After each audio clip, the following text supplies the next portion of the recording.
Hi, welcome to the Ellis Talker Christmas edition. I am here with Richard Rozier. Thank you so much for coming on the show. Mr. Rozier is running for Ellis County Tax Assessor. He's currently in the role, so I would say he's the incumbent. Thank you, sir, for coming on.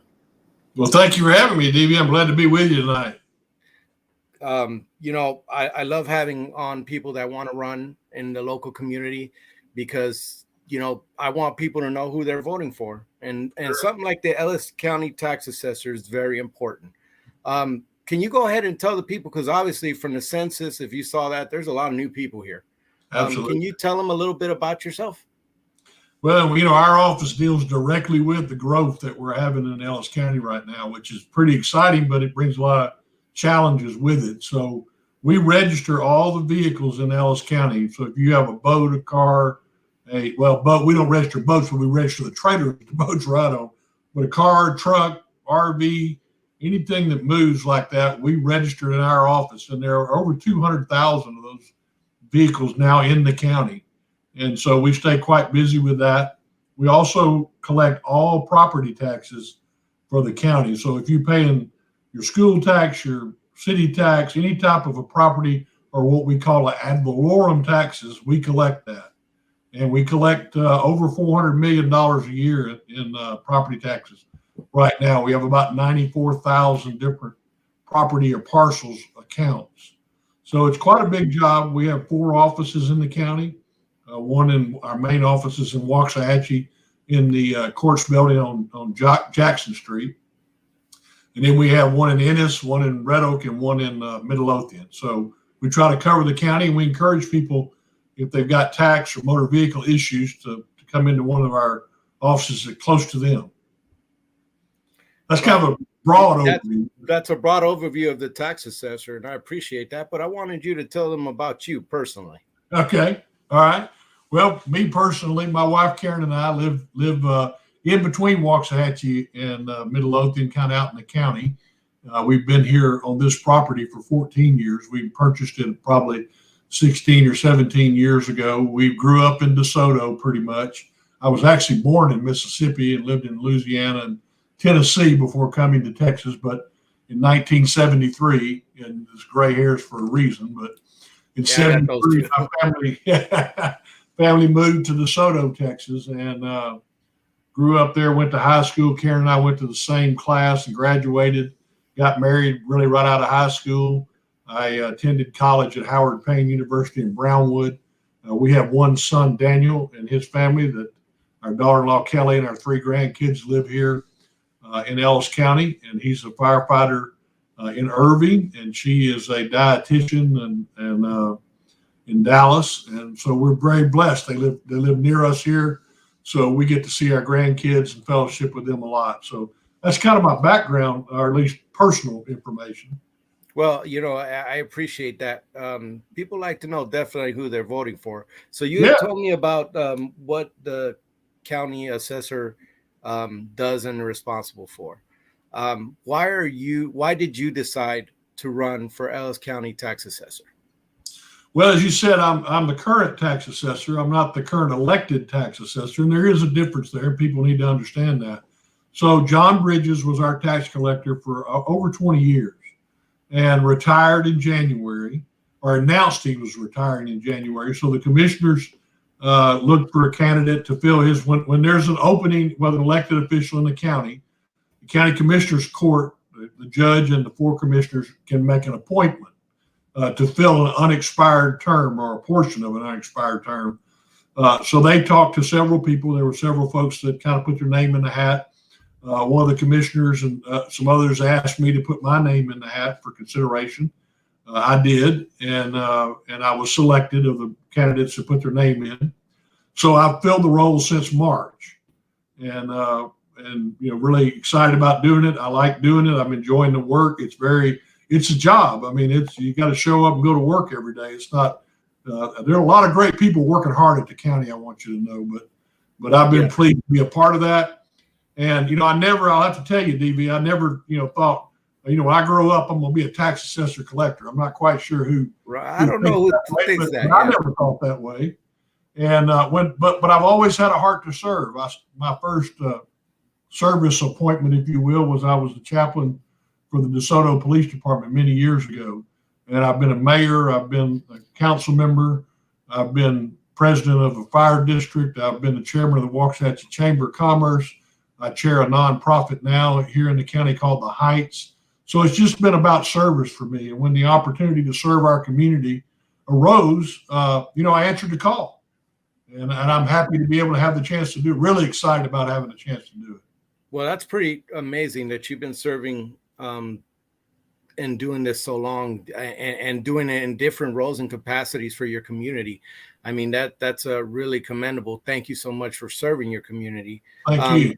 One of the things that come up often, and I see it often online is the property taxes are awful. They're going up. We're not getting any relief. There's so many things, and I'm a taxpayer in this county too. So I understand that sentiment.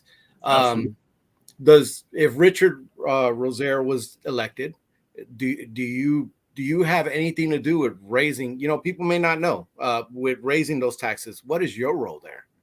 It's a great question. I appreciate you asking that because there is a lot of confusion about it.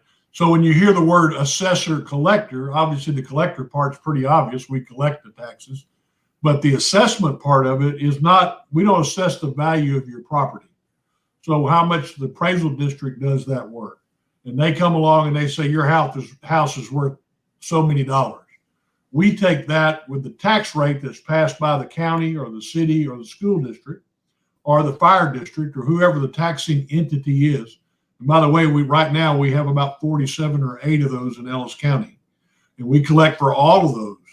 So when you get a bill from us, you get a bill for your school tax, your property, your county tax, your city tax, and whatever other taxes you may be responsible for.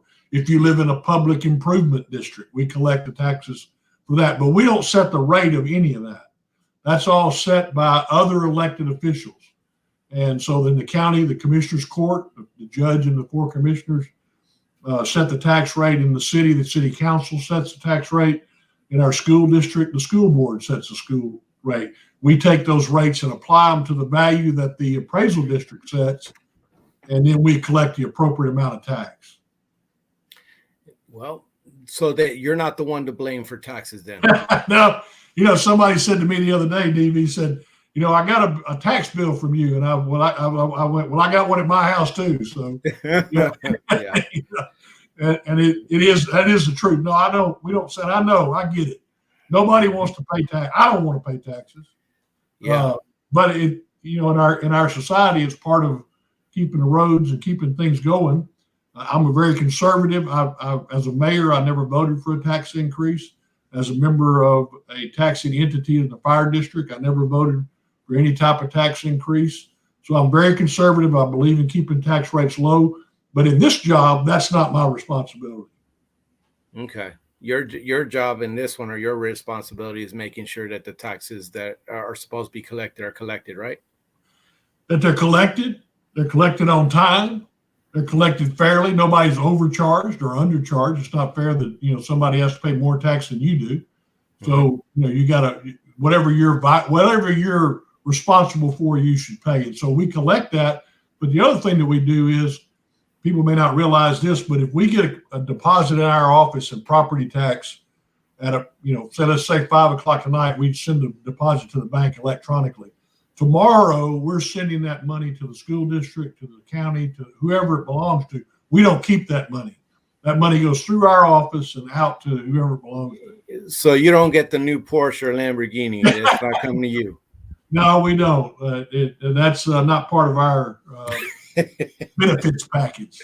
Okay, okay. Yeah, So you definitely you collect them and you don't set them. Now, explain to me the assessing part because people say, they'll put on memes where they'll show a little shack yeah. and it's been appraised at $3 million, or assessed at $3 million. So can you talk to people more about what goes into that and how that's figured out? Yeah, that's a good question because there's a lot of confusion about how property taxes, or what we call ad valorem taxes, is the correct term for that. So years ago, every entity had its own appraisal function, if you will. So, like the county had an appraisal office, and the city, and the school district, and all the different groups.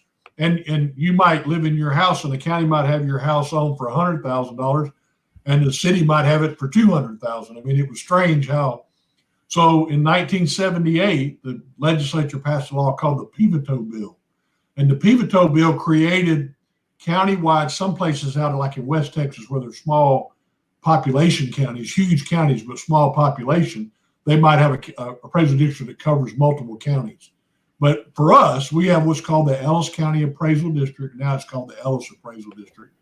And they look at the tax rate, the taxes for, the values for property. And they look at market values, generally how they do it. There's a lot of, as you know, in the appraisal world, there's a lot. You can appraise property on market value, comparison value. You can appraise it on rental values and other things. But basically, they determine the value of all the residential, commercial, all the property in the county. And then they give us what's called in July, they will give us what's called a certified tax roll. And when we get that value from them, we then take that and we say, DV lives in the city of Waxahachie. He lives in the Waxahachie School District. He lives in the county of Ellis. And so then we apply whatever rates that those entities have set. And we say, okay, his house is worth X. That means he owes this amount of taxes. Now he's a veteran, so maybe he's got a veteran's exemption. He's over 65, or so we apply the homestead exemptions, whatever exemptions that you are legally qualified for through. And again, the appraisal district does that. But we take those things and then we determine what your tax rate is. We send you a statement for that, and now a lot of people pay it through their escrow account through their mortgage company, but some people pay it directly to us because they may not have a mortgage, or they may choose. I have a mortgage, but I choose to pay it myself. Right. So, I mean, it's a very complicated thing, and thank you so much for kind of explaining what goes into that, because maybe a lot of people, and I know that I'm being educated as you're talking about these things. Can you kind of go through just real quick, just a brief explanation? People, that word ad valorem gets thrown around a whole lot. Ad valorem. Everybody's speaking Latin, but what does that mean? Yeah. Well, ad valorem is just a property tax. It's a value. It's a tax that imposes on the value of your property. So if your property is worth $100,000, and the school tax and the city tax and the county tax, all that added together, comes up to be $2. Basically, you're paying 2%, right, on $100 evaluation. So we take the $100,000, we divide it by 100, we come up with 1,000. We multiply it times the $2, and you owe $2,000 in taxes. Now, the school district gives a homestead exemption. They give an over 65 exemption. They give an exemption in our state. If you're a disabled veteran, you don't pay any property taxes, which is a nice thing. I'm in favor of that, obviously. I am too. Yeah. And if you're disabled, you don't have to be a veteran, but if you're disabled, there's exemptions for that as well. So. Okay. Well, I mean, I really appreciate you explaining ad valorem, because that word gets thrown around all over the place, and people may not know how that applies to them and their Well, property the tax. legislature, DVD, not to get too far off subject, but the legislature talks a lot about property taxes and ad valorem taxes, and they talk about cutting taxes all the time on the property tax. And the truth is that the legislature or the state government does not collect property taxes. Local governments collect property taxes. The state government's funded through sales tax and other fees and things like that. Now, one thing people need to know is our office doesn't actually cost the county anything, because we collect so much money in vehicle registration, and we also collect money through the school districts and the others that pay us for our service. We make about $4 million a year for the county to the general fund in our office. Now, it comes from people paying taxes and fees. I don't want to act like it doesn't. It does, but my point is, we bring in more money in the county revenue than we cost the county in expenses.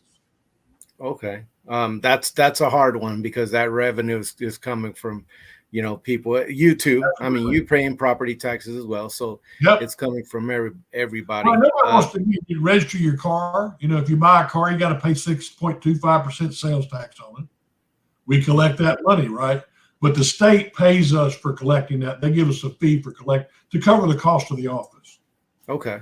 The most of the money that we make comes through the state back to the county. So I'm going to switch gears a little bit. There was recently, I talked with Todd Little, the county judge. It was a great interview. I asked him about there was an audit of the assessor's office, and there were issues there. And that I think Waxahachie Daily Light actually reported on that. Can you go ahead and tell the people what was that about, and what would you do to fix that?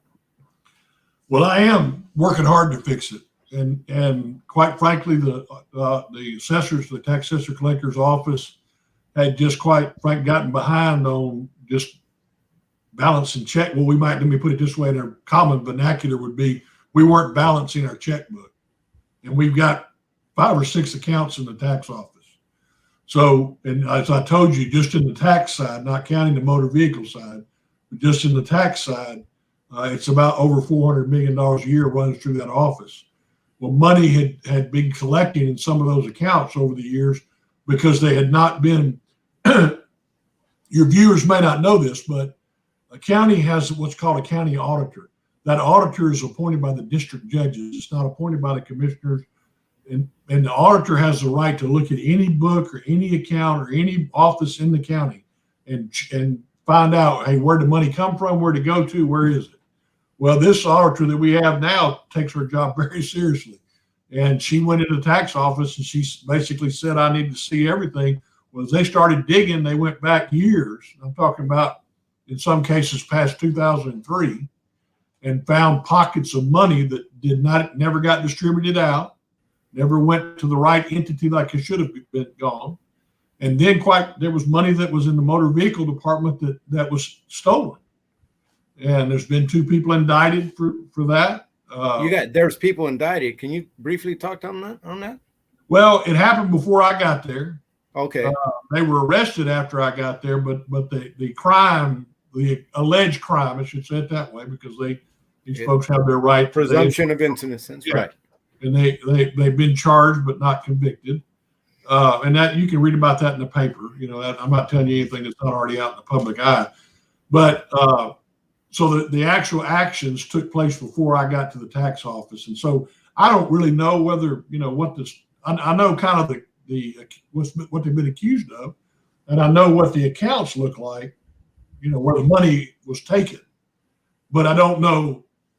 I wasn't there when it happened. No, I know you weren't there. I know that you're relatively what we're doing. One of the things that we've set policies in place to be more responsible of how we take care of the people's money. So two of the things I'm running on are what I call integrity and service. I want to make sure that people trust that we're taking care of their money. When you pay that tax bill, you don't want somebody stealing it, right? Mm-hmm. So we want to go to the school district. We want to go to the county. We want to go to the city where it belongs. It's not our money.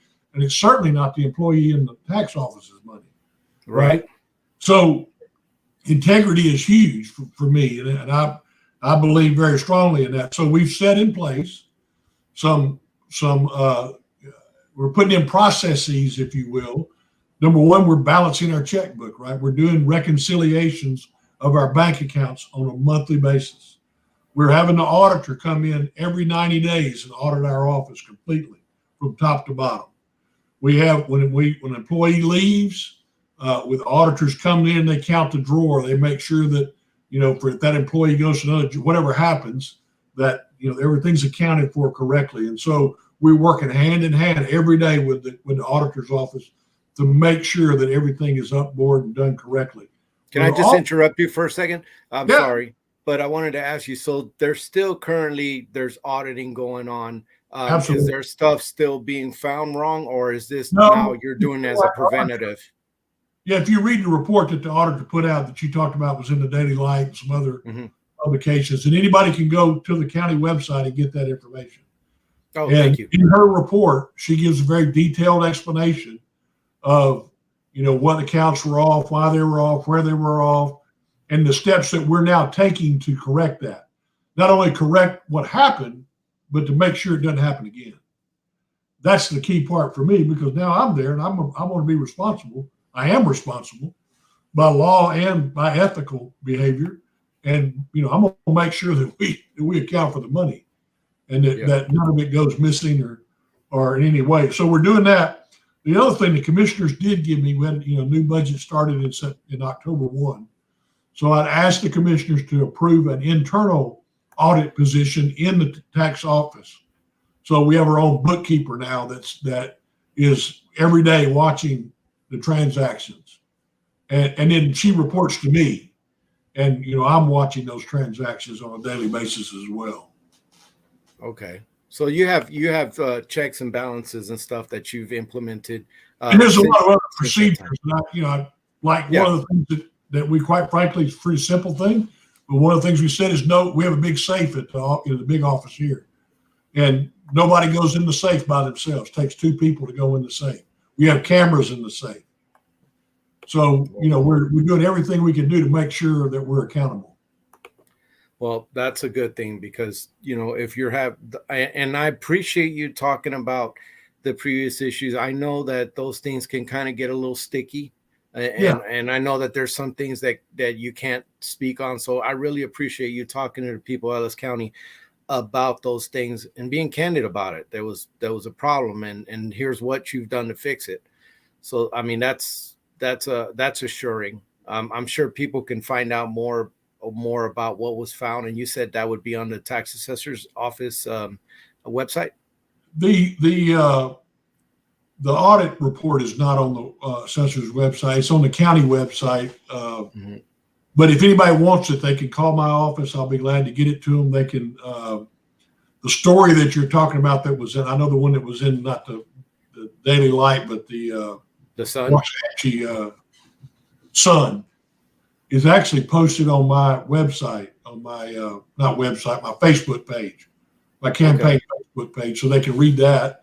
If they want to read the full report, they can get that from, I think, the county website. Okay. Well, if they got any questions, they can call me. I'm happy to talk to them. Yeah. And can you briefly put your number out? My office. So. Okay. Can you briefly put out the number? Yeah, it's 972-825-5101. And that rings on my desk. You heard it here. If you have questions about anything that's going on, if you want to know more, like things like ad valorem, if that kind of kicked your butt, he's there. And you want to know more about those things that he was talking about the audit, you can look in the county website, and he has referenced an article on his Facebook page. In case one of y'all didn't hear that, you can email me too, BV, if you want. My email address is richard.rozier@co.ellis.tx.us. That's my county email. And I answer my email. Wow. Well, I mean, that's always good when somebody's accessible that's in government. I found personally in trying to get these interviews for all of you in Ellis County, that the public officials here have been pretty good about coming on and talking about these things when I reach out to them. So I'm very thankful for that. And I'm very thankful that you're trying to be very transparent. That's good. Absolutely. Thank you. This is the point in the show where you get to talk to the people of Ellis County directly. Go ahead and give them your pitch, sir. Well, I'll do it. I appreciate, again, the chance to be here and a chance to share with you. I'm excited about the opportunity to run, to be elected as your Ellis County Tax Assessor Collector. We've got a lot of great people down at the tax office who work hard every day to make sure that we do things with integrity and that we're serving the people the best we know how. And we want you to have the best experience when you come to the tax office, the best customer service. We're trying to beat Chick-fil-A and be better at customer service than they are. And we want to have the best office, the best run office in the county. And we're not, we're not making excuses for, for any reason. So I'd encourage you to come see us. If you got problems, questions, or whatever, it would be my privilege to serve you as your elected. I'm already serving now, but it'd be my privilege to be your elected county tax assessor collector. Again, now you're trying to beat Chick-fil-A. That's a tall ask. Have you seen how fast they get through those lines? That is pretty. Well, impressive. you want to be the best, don't you? I didn't get in there to be the second best. Well, and they're from everybody's perspective, they seem to be the best out there. Yeah, definitely. Well, again, books, by the way, I read all their books about customer service. So wow, that had to be something. Yeah. Now, again, I thank you for coming on and speaking to the voters of Ellis County so they could be more informed and know about what the position you're running for and that you're currently sitting in, what happens there, how's your involvement in taxes. And I think you explained it quite well. So I appreciate that. I know it's Christmas time or coming up on Christmas time. So, this is your time, family time, and you came on here. So I really appreciate that, sir. No problem. And just so everybody knows, you have till January 31st to pay your property taxes before they go delinquent or late. And we will be open. Our office will be closed next Thursday and Friday for Christmas. For Christmas, because Christmas is on Saturday this year. So we'll be closed Thursday and Friday, but then we'll be open all the next week except for Friday. We're closed for New Year's Day. So if you want to get your payment in before the end of the year, you need to come see us or mail it. If you mail it in, it's postmarked, we'll count that as being in, before the end of the year. So, okay. Well, thank you for the information. Thank you for coming on, and thank you guys for watching. Like and subscribe. I probably got one more show, but if I don't see you, Merry Christmas. Thank you so much. This year has been pretty good to the Ellis Talker. I've gotten a lot of people on and a lot of people liking, and you know what? I'm local. I'm about you guys, and I really appreciate your support. So thank you so much. Stick around, Richard, so I can talk to you afterwards, and goodbye, everybody.